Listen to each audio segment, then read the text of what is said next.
अच्छा, एक चीज़ जो है, मसाइल बहुत ज़्यादा इसमें है पाकिस्तान इंटरनेशनल एयरलाइन में। तो पहले आप ही समझते कि इस्लाहात होनी चाहिए आपके इदारे में, फिर उसके बाद इसकी प्राइवेटाइजेशन का अमल, क्योंकि इंटरनेशनल कंपनीज ने भी कोई दिलचस्पी नहीं दिखाई, लोकल जो ग्रुप्स थे, कंसोर्शियम थे, वो भी पीछे हट गए। मतलब एक वाहिद बोली लगी, ये भी तो एक बड़ा अमल है कि लोग दिलचस्पी नहीं रख रहे।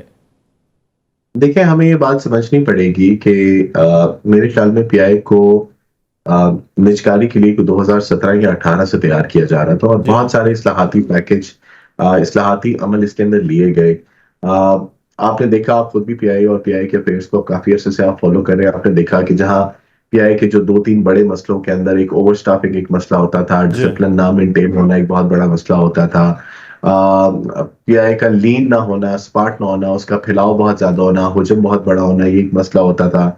नॉन प्रॉफिटेबल रूट्स के ऊपर फ्लाइट्स ऑपरेट करना एक बहुत बड़ा मसला होता था।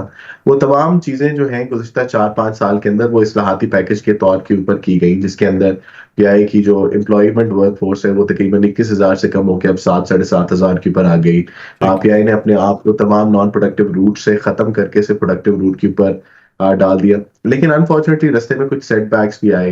नंबर वन सेटबैक कोविड आया, जिसने 2-3 साल पूरी इंडस्ट्री को बहुत पीछे फेंक दिया।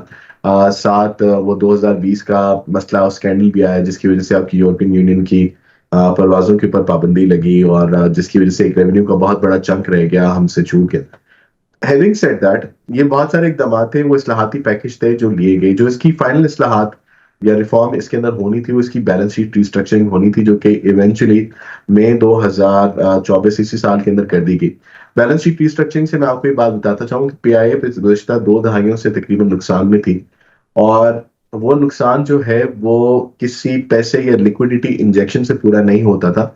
वो नुकसान आप कर्ज की सूरत में पूरा करते थे, यानी जितना इस साल नुकसान हुआ वो सारे के सारा आपने कर्ज उठाया और कर्ज की सूरत के अंदर वो आपने नुकसान पूरा कर लिया। इस हर साल कर्ज लेने की वजह से आपकी जो बैलेंस शीट थी वो बहुत ज्यादा दबती जा रही थी कर्जों के बोझ से।